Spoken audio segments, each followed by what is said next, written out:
All people that have been wronged in some way wish for their persecutors' comeuppance, with the selfish enacting of this through revenge being a concept that transcends cultures. With such a concept being a central idea in stories for millennia, it can be difficult to stand out in executing a revenge plot, as well as a variety of directions the simple idea of revenge can take. It's with two K-dramas that we see very different ideas on enacting or developing revenge, with The Glory and The Last Empress. Starting off with The Glory, its revenge plot is a mixed bag in some ways. Its narrative framing of using gore as symbolism of the type of slow, methodical and dominating aspect of Moon Dong-eun's revenge against her bullies has a lot of artistic merit, and her rationale for gaining revenge has more going on than simply wanting to punish those who ruined her life, or ended that of Yoon So-hee's. As spelt out in the final episode, Dong-eun's true reason for becoming obsessed with vengeance was for those who wronged her to never forget her, after having seen they had moved on with their lives as though she had never existed, let alone be someone they had abused utterly.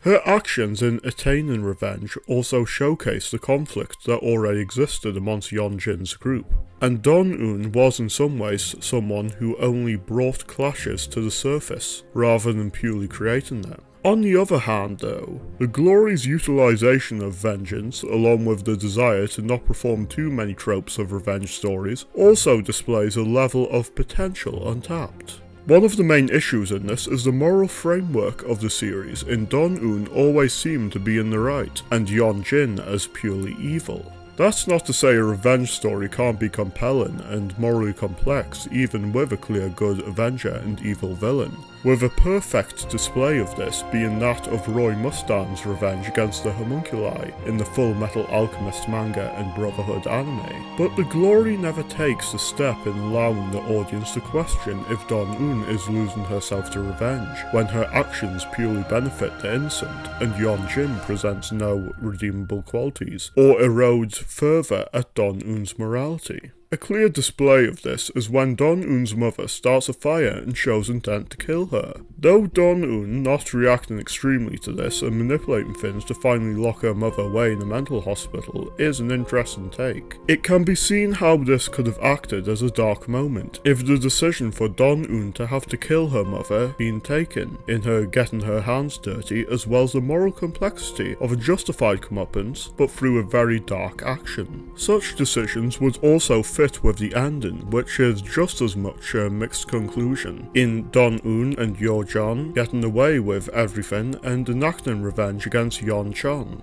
instead of anything more constructive. This does paint the story as a tragedy to the end, in neither of them having progressed beyond a life consumed by vengeance, and the more Eastern idea that living without punishment is a punishment in itself, as with a work such as Infernal Affairs. But this nature of nothing having been learnt from this journey of revenge beyond not to take your life once it's done is extremely nihilistic and, therefore, not as fulfilling as many other takes on what to do when vengeance has been attained. When comparing revenge plots, I find the easiest benchmark to use is how work compares to The Count of Monte Cristo or Hamlet, arguably the most influential works on the modern narrative framework of a revenge story. When looking at ideas such as how Edmond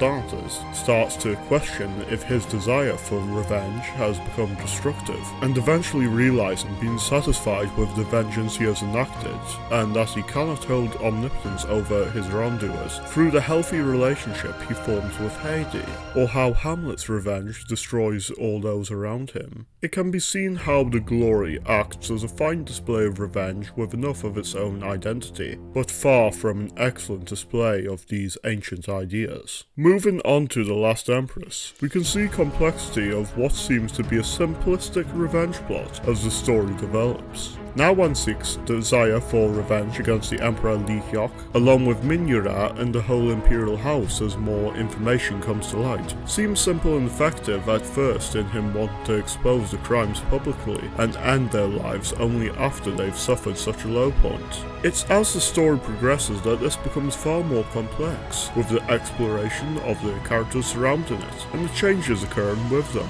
Wan-sik's goal of seducing Princess Sujin helps showcase that that the corruption of the imperial house is mainly centered around the emperor and empress dowager, with Su Jin's worst crime being mere incompetence. What truly acts as a turning point for the audience's perception is throughout the middle portion of the series, in which Lee Hyok's feelings for Oh Sunny gives him a desire to try and change his mannerisms for her and be an overall better person. Though this doesn't change the direction of Wan-Sik's revenge, it does give the audience some concern in whether or not they may want to see the emperor be punished with death, or see him instead transform into a better person. To compare with the glory, there's never any doubt that the bullies are deserving of the most extreme punishment. Even less malevolent aspects, such as Jaejun's desire to be with his daughter, or Myeon-oh's force of leaving Yeonjin's circle, are purely for selfish reasons that don't provide the audience with an incentive to see them succeed,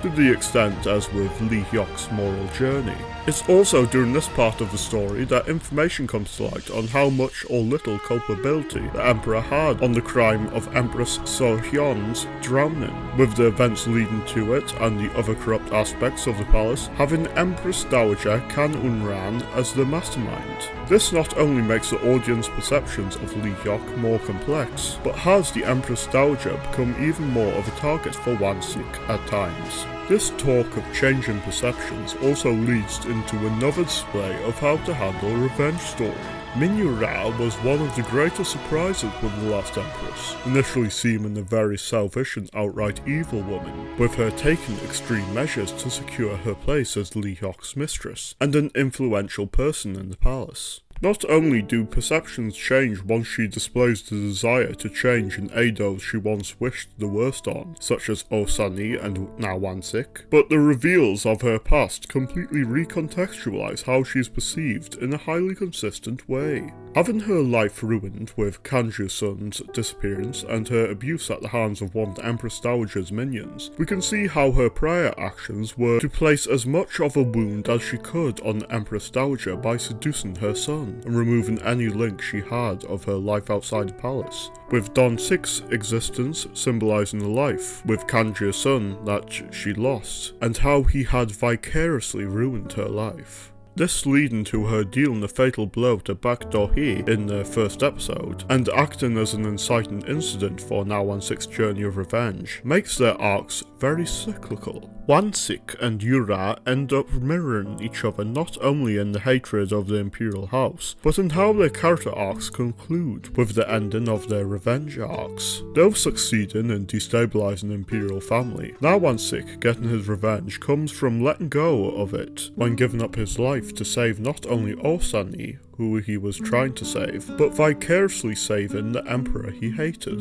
His actions, along with the truth he'd helped expose of the Empress Dowager's crimes, helped fulfill the change of Lee Hyok I mentioned before, in him choosing to continue Na Wan-sik's desire, and end things on terms that would cement his mother's downfall. Meanwhile, Yura's revenge arc ends with her bringing her abuser into a fatal position, but taking the brick to the head when defending Sunny against his last struggle.